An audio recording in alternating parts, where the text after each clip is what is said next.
आप सभी लोगों का लेट्स पढ़ो में मैं परवीन सिंह राव आप सभी लोगों के साथ में इस वीडियो में बात करने वाला हूं रीट लेवल 2 के लिए मैथ्स के अंतर्गत दिए गए टॉपिक आप लोगों के जो स्टैटिक्स से संबंधित है उनके ऊपर। ठीक है, और उसके अंतर्गत मैं आप लोगों के साथ में आले जो आपका आंकड़ों का संग्रहण है, आंकड़े कितने प्रकार के होते हैं और उससे संबंधित कुछ टर्म्स के बारे में बात कर चुका था। अब मैं बात करूंगा आंकड़ों का आलेख्य निरूपण और उसके अंतर्गत कौन कौन सी विधियां, जैसे कि रेखा आलेख किस प्रकार से बनाते हैं, दंड आलेख किस प्रकार से बनाते हैं, द्विदंड आलेख किस प्रकार से बनाते हैं, आपका आयत चित्र किस प्रकार से बनता है, वृत्त आलेख किस प्रकार से बनता है, बारंबारता बहुभुज कैसे बनता है और इनकी कुछ इंपॉर्टेंट विशेषताएं और उनसे किस प्रकार के क्वेश्चन पूछे जाते हैं, उन सभी चीजों को डिस्कस करने वाला हूं। तो सबसे पहले दोस्तों आलेखीय निरूपण में हम बात करेंगे रेखा आलेख या रेखा चित्र के बारे में। ठीक है, तो आप टॉपिक डालिए रेखा आलेख, रेखा आलेख। और रेखा आलेख का मतलब है दोस्तों आप लोगों के लाइन ग्राफ। क्या दोस्तों? Line graph. ठीक है, तो रेखा आलेख और लाइन ग्राफ, सबसे पहले हमें यह पता होना चाहिए कि ये रेखा आलेख या जो लाइन ग्राफ है आपका, ये बनेगा कैसे। तो देखो, यह बनाते वक्त आपको ये बात याद रखनी है कि यह जो है, एक सेकेंड थोड़ी सीधी करेंगे लाइन को। ये जब बनाया जाता है तो किस प्रकार से बनाया जाता है वो देखिएगा दोस्तों। एक सेकेंड, ये थोड़ा सा प्रोसेस में आज क्या है कि थोड़ा अपडेट किया गया है इस बोर्ड को, तो उस वजह से थोड़ा सा इशू आ रहा है। ठीक है, एक सेकेंड थोड़ा सा आप वेट करिएगा प्लीज़। चलिए, अब करेगा प्रॉपरली वर्क। ये मिटा दिया। अब देखिए, तो दोस्तों सबसे पहले ये एक लाइन खींची वाई एक्सिस और ये हमने बनाया एक्स एक्सिस। ये क्या है? X axis. और ये क्या है? Y axis. ठीक है, और ये आपका मूल बिंदु जिसे हम नाम देंगे 0। और इसके एक और मैंने सपोज करिए दोस्तों, यहाँ पर मैं लिखता हूँ क्या, तो आपके वर्ष। ठीक है, ये लिखा मैंने 2000, ये लिखा मैंने 2001 और ये लिखा मैंने 2002। ठीक है, ये क्या है दोस्तों? आपके वर्ष है। और इस साइड मैं लिखता हूँ 100, 200 और आपके 300। और ये क्या है? विद्यार्थियों की संख्या है। क्या है दोस्तों? विद्यार्थियों की संख्या। ठीक है, एक स्कूल में एडमिशन लेने वाले विद्यार्थियों की संख्या है, ऐसा आप मान लीजिए। अब देखिए, इसमें क्या होता है कि जैसे पूछ लिया जाए कि अगर आपको बोला जाए कि 150 बच्चों ने 2000 सन में लिया था एडमिशन, तो 150 इसके मध्य होगा। तो आप क्या करोगे? इस प्रकार से एक लाइन खींचोगे और यहाँ से स्ट्रेट लाइन खींच करके इसे मिला दोगे। इसी प्रकार से मैंने कहा 200 बच्चों ने एडमिशन लिया 2001 में, तो आप क्या करोगे? इस प्रकार से ये मिला दोगे। इसी प्रकार से मैंने कहा 300 लड़कों ने एडमिशन लिया 2002 में। ठीक है, तो ये लीजिए। तो ये जो ये स्ट्रेट लाइन खींची है ना मैंने, ये और ये जो ये एक, ये दो और ये तीसरी लाइन, ये जो इस प्रकार से ग्राफ बना, इसे ही कहा जाता है रेखा आलेख। ये बात आपको याद रखनी है। ठीक है, ये है हमारा रेखा आलेख और इस प्रकार से ही हमारा आलेख बनता जाएगा जैसे जैसे हम आगे बढ़ते जाएंगे। तो ठीक है, यहाँ से अब क्वेश्चन कैसे पूछा जाता है, तो पूछ लिया जाएगा 2000 से लेकर 2001 के बीच में कितने छात्रों ने जो है बढ़ोतरी हुई। तो 2000 में कितने थे? 150। 2001 में कितने हो गए? 200। बढ़े कितने? तो आपके 50 बढ़ गए। तो इस प्रकार से बस इसी टाइप के क्वेश्चन पूछ लिए जाते हैं। कितनी बढ़ोतरी हुई? तो 50 की बढ़ोतरी हुई। अगर ये पूछ लिया जाए 2000 से लेकर के 2002 तक के बच्चों का औसत कितना है, तो 2000 में कितने थे? 150। फिर कितने हुए? 200। फिर कितने हुए? 300। तो 3 वर्षों में 300 हुए, तो एवरेज कितना निकला? 100। बस इस प्रकार के क्वेश्चन पूछ लिए जाते हैं आपसे। ठीक है, अब इस रेखा आलेख की कुछ विशेषताएं हैं, वो आप नोट डाउन करिए पॉइंट वाइज। तो सबसे पहली विशेषता कि यह ग्राफ बनाया किसके लिए जाता है? असतत बारंबारता बटन के लिए या सतत बारंबारता बटन के लिए। तो यह बनाया जाता है असतत बारंबारता बटन के लिए। किसके लिए दोस्तों? असतत बारंबारता बटन के लिए। अब ये क्या होता है ये मैं पीछे बता चुका हूं, आप लोग जा करके देख सकते हो। ठीक है, तो असतत बारंबारता बटन के लिए बनाया जाता है के लिए। ठीक है, नेक्स्ट पॉइंट आपका आता है इसमें कि जब प्रेक्षणों की संख्या अधिक हो तब ये ग्राफ बनाना है, या जब प्रेक्षणों की संख्या कम हो तब। तो ऑब्वियस सी बात है दोस्तों, एक स्ट्रेट लाइन यानी एक रेखा खींचने में आपको कम समय लगेगा, जबकि हम आगे जो पढ़ेंगे अभी, जैसे कि दंड आलेख, द्विदंड आलेख, उसमें पूरा एक आलेख दंड बनाना पड़ता है इस प्रकार से। कैसा? तो देखिए इस प्रकार से पूरा दंड बनाना पड़ता है। अब यहाँ देखिए 1 और 2 और 3 और 4 लाइनें खींचनी है, जबकि यहाँ एक लाइन खींचनी है आपको। तो एक लाइन खींचने में ऑब्वियस सी बात है कम समय लगेगा, तो कम समय में हम क्या करेंगे? अधिक प्रेक्षणों के लिए यूज करेंगे। तो आप इसका ये एक पॉइंट याद रखिएगा कि जब प्रेक्षणों की संख्या अधिक हो तब उपयोगी है। ठीक है, तो जब प्रेक्षणों की संख्या अधिक हो, ठीक है, इस प्रकार के ये न्यूमेरिक जो है छोटे छोटे क्वेश्चन आजकल थ्योरी के रूप में पूछे जा रहे हैं। तो जब प्रेक्षणों की संख्या अधिक होती है तब अधिक उपयोगी, ठीक है, या ज़्यादा उपयोग में लिया जाता, अधिक उपयोगी, ये बात आपको याद रखनी है। तो असतत बारंबारता बटन के लिए एक तो हमें रेखा चित्र बनाए, रेखा आलेख बनाएंगे हम, और दूसरा तब जब हमारे पास में प्रेक्षणों की संख्या अधिक हो। ठीक है, तो ये था आपका रेखा आलेख। रेखा आलेख किस प्रकार से बनाए जाते हैं वो आप लोगों ने देख लिया, और इसकी विशेषता थी वो भी मैंने बता दी। ठीक है, अब बढ़ते हैं नेक्स्ट। सेकेंड जो आप लोगों की विधि आती है वह है दंड आलेख। क्या आता है दोस्तों? आपका दंड आलेख। ठीक है, तो अब हम बात करेंगे दंड आलेख, और इसे इंग्लिश में कहा जाता है बार ग्राफ। क्या कहा जाता है? बार ग्राफ कहा जाता है। इसके बारे में हम बात करेंगे। तो मैं इस पेज को ऊपर कर लेता हूं, आप लोगों ने इसको नोट डाउन कर लिया होगा। ठीक है, ये लीजिए, तो दंड आलेख। अब बात करते हैं दंड आलेख के बारे में। तो दंड आलेख सबसे पहले बनाया किस प्रकार से जाता है यह पता होना चाहिए। तो इसके लिए भी आपको क्या करना है? एक वाई एक्सिस और एक एक्स एक्सिस खींचना है। ये हो गया वाई एक्सिस, ये हो गया एक्स एक्सिस, और यहाँ पर भी आप क्या करोगे? 0, और यहाँ भी कुछ विशेषता एक लोगे, उसको डिनोट करोगे, और एक यहाँ डिनोट करोगे। तो सपोज करिए दोस्तों हमने क्या करा, यहाँ पर तो वापस से वही विद्यार्थियों की संख्या ले ली। क्या लिया? विद्यार्थियों की संख्या। ठीक है, और हमने यहाँ पर जो है दोस्तों क्या ले लिया?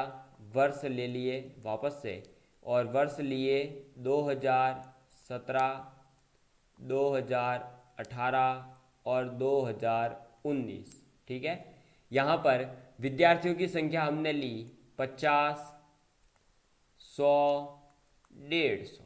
क्या करा? 50, 100 और 150। अब देखिए, तो इसमें अब ग्राफ कैसा बनेगा वो देखते हैं। इसमें ग्राफ जो बनेगा दोस्तों आप लोगों के, वो हमें क्या करना है? एक ही जगह बनाना है। कैसे? जैसे कि देखिए मैंने बोल दिया 2017 में 50 बच्चे थे, तो मैं क्या करूँगा? बस इस प्रकार से। ठीक है, इसी प्रकार से 2018 में मैंने कहा सपोज करिए 100 थे, तो क्या करा? बस इस प्रकार से ग्राफ बना दूंगा। ठीक है, मैं भी विशेषता लिखवाऊंगा, अभी ग्राफ देखने में थोड़ा सा अलग हो सकता है।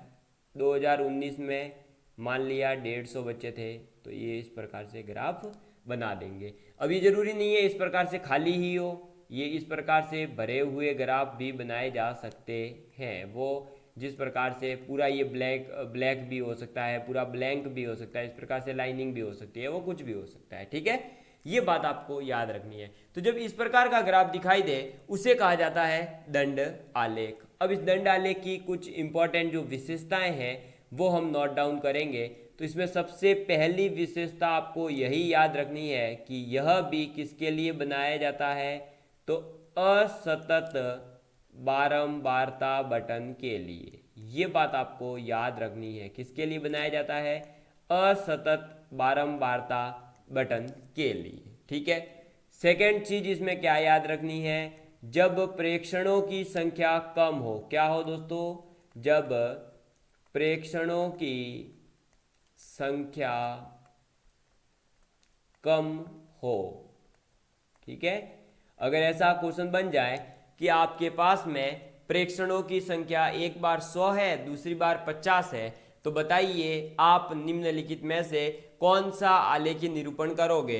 तो 100 के लिए आपको दे दिया जाए रेखा आलेख, 50 के लिए दंड आलेख, 100 के लिए द्विदंड आलेख, 50 के लिए दंड आलेख, इस प्रकार से 4 ऑप्शन दे दिए जाए, तो आप ज़्यादा जब आपके पास प्रेक्षण है तब आप रेखा आलेख यूज करोगे, जब कम प्रेक्षण है तब आप दंड आलेख। तो 100 के लिए आप क्या करोगे? रेखा आलेख।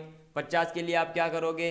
दंड आलेख, ठीक है। 100 के लिए रेखा और 50 के लिए दंड। इस प्रकार से आपको ये याद रखना है कि किस प्रकार से हमें उपयोग में लेना है। नेक्स्ट इसमें दोस्तों जो इंपॉर्टेंट है सबसे ज़्यादा, वो ये है कि जो मैंने ये आपके सामने दंड बनाए हैं ना, ये खड़े करे, देखो ये जो खड़े करे, ये 1, ये 2, ये 3, इन सब की जो चौड़ाई है वो हमेशा समान होनी चाहिए, ठीक है। तो ये पॉइंट भी आप लिख लीजिए कि स्तंभों की चौड़ाई, सभी स्तंभों की चौड़ाई समान होनी चाहिए। ये बात आप लोगों को याद रखनी है, ठीक है। जितने भी आप स्तंभ बनाओगे उन सभी स्तंभों की चौड़ाई हमेशा समान होनी चाहिए। दूसरी बात कि जो आपके बीच में गैप आ रहा है ना, ये देखिए, ये जो गैप है ये वाला, ये और इसके आगे भी ऐसे इस प्रकार से चलता रहेगा, वो गैप जो है ये गैप भी क्या होना चाहिए? सेम होना चाहिए। ये बात आपको याद रखनी है। तो कर्मागत, ठीक है, कर्मागत। क्यों? क्योंकि जो ये आपका है ना ये वाला स्पेस, ये सॉरी, यहाँ देखिए, यहाँ मैं गलत बोल गया, अब याद आया। देखो ये जरूरी नहीं है कि आपका बराबर हो, क्योंकि ये पता नहीं कहाँ से शुरू होगा, ठीक है। तो ये वाला गैप जो है ये बराबर नहीं हो सकता, लेकिन जो आपके स्तंभ है 1 2 3 4 जितने भी, तो उन स्तंभों के मध्य में जो दूरी है वह सेम होनी चाहिए। तो आप यहाँ एक आगे वर्ड लिखेंगे क्रमागत स्तंभों के लिए, ठीक है। तो क्रमागत स्तंभों के मध्य, क्रमागत स्तंभों के मध्य रिक्त स्थान समान होना चाहिए, समान होना चाहिए, ठीक है। ये बात आपको याद रखनी है कि जो कर्मागत स्तंभ है 1 2 3 है, तो इस प्रकार से 1 और 2 के बीच, 2 और 3 के बीच, इस प्रकार से आगे और 4 5 होते, तो 3 और 4 के बीच, 4 और 5 के बीच, 5 और 6 के बीच, तो जो कर्मागत इनके मध्य स्थान है वो रिक्त स्थान हमेशा क्या होना चाहिए? समान होना चाहिए, ठीक है। नेक्स्ट, और इससे रिलेटेड जो आपकी विशेषता है वो मैं लिखवा देता हूं। नेक्स्ट विशेषता आप लिखिएगा। तो नेक्स्ट इसकी जो 5वीं विशेषता आती है वो ये कि दोस्तों स्तंभों की ऊंचाई जो है इसके अंतर्गत, स्तंभों की ऊंचाई यानी कि हाइट ऑफ पिलर्स या हाइट ऑफ बार्स, ठीक है। तो स्तंभों की ऊंचाई डायरेक्टली प्रोपोर्शनल होती है इसकी बारंबारता के, जो आपकी विशेषता बता रहे हैं उसकी बारंबारता के डायरेक्टली प्रोपोर्शनल होती है। ये बात भी आपको याद रखनी है, बारंबारता के। कैसे? तो पीछे देखिए, अभी समझाता हूं। देखो एक सेकेंड, इसको थोड़ा सा नीचे करेंगे हम। अब देखिए कि जो आपका ये देखिए क्या है, विद्यार्थियों की संख्या किसको डिनोट कर रहा है? बारंबारता को। तो 50 तो देखो छोटा है, 100 के लिए और ऊपर गया, 150 के लिए और ऊपर गया, इसी प्रकार से 200 होता तो और ऊपर जाता। तो जो ऊंचाई है स्तंभ की वो डायरेक्टली प्रोपोर्शनल किसके है? बारंबारता के, ठीक है। नेक्स्ट पॉइंट इससे संबंधित जो आप लोगों को याद रखना है वो ये है कि भिन्न भिन्न वस्तुओं के लिए या व्यक्तियों के लिए या वर्षों के लिए, जो भी आप, ठीक है, तो भिन्न भिन्न वस्तुओं की एक ही विशेषता का अध्ययन, भिन्न भिन्न वस्तुओं की एक ही विशेषता का अध्ययन किया जाता है। ठीक है, अध्ययन किया जाता है। मुझे पता है इस पॉइंट में कंफ्यूज होंगे, मैं भी समझाता हूं। पीछे चलिए, देखिए ये है हमारा ग्राफ। तो विद्यार्थियों की संख्या, क्या विद्यार्थियों की संख्या 2017 के लिए, 2018 के लिए, 2019 के लिए। तो देखा आपने कि भिन्न भिन्न वस्तु यानी भिन्न भिन्न वर्ष आप ले लीजिए चाहे वस्तुओं की जगह, तो भिन्न भिन्न वर्षों के लिए 2017 के लिए, 2018 के लिए, 2019 के लिए तीनों वर्ष अलग अलग है। इन तीनों वर्षों के लिए एक ही विशेषता, क्या विद्यार्थियों की संख्या कितनी है स्कूल में। तो 2017 में 50 थी, 2018 में 100 हो गई, 2019 में 150 हो गई। इस प्रकार से तो आपको क्या याद रखना है कि भिन्न भिन्न वस्तुओं के लिए, भिन्न भिन्न वर्षों के लिए, भिन्न भिन्न व्यक्तियों के लिए, देखो यहाँ क्या हो सकता था, व्यक्तियों के नाम लिख सकते थे हम, राम, श्याम, घनश्याम, प्रवीण, मुकेश, राजा राम, मोहन राय, विवेकानंद जी। आप इसी प्रकार से जो भी अन्य नाम आप लेना चाहते हैं, सचिन तेंदुलकर, रोहित शर्मा जी, विराट कोहली, कैरी मिनाटी, अमित बड़ाना, बीबी की वाइन्स, हमारा आपके अलग अलग जितने भी टीचर्स हैं उन सभी के नाम आप ले सकते थे यहाँ, और उन सब की हाइट के अकॉर्डिंग। तो हाइट आप क्या करते, यहाँ रेंज में लिख देते, 0 से लेकर 10 फीट, 10 फीट तो बहुत ज़्यादा हो जाएगी, 0 से 10 metre, 20 metre, 30 metre, 40 metre, 50 metre, इस प्रकार से 10 फीट तक जाते। तो उसमें सभी टीचरों की हाइट या सभी जो भी आपने नाम लिए आपके परिवार के सबकी हाइट एक साथ आ जाती। तो क्या हुआ, हाइट तो विशेषता तो एक है, लेकिन सभी भिन्न भिन्न वस्तुओं की एक साथ मापी गई। ये बात आप लोगों को इतनी सारी दंड आलेख के बारे में याद रखनी है। ठीक है, अब नेक्स्ट पॉइंट आप लोगों के आता है दोस्तों, वह है, आप डालिएगा तीसरा आलेख, और तीसरा आलेख है आपका द्युदंड आलेख। कौन सा आलेख, द्युदंड आलेख। ठीक है, और द्युदंड आलेख को इंग्लिश में कहा जाता है डबल बार ग्राफ। ठीक है, किसके बारे में बात करेंगे हम, डबल बार ग्राफ के बारे में बात करने वाले हैं। ये डबल बार ग्राफ क्या कहता है, तो डबल बार ग्राफ जिस प्रकार से हमने पीछे दंड आलेख में देखा कि हम एक एक दंड बना देते हैं, उसी प्रकार से द्युदंड आलेख में और कुछ नहीं करना है, केवल ये बात याद रखनी है कि इसमें 2 दंड बनाए जाते हैं। कैसे बनाए जाते हैं,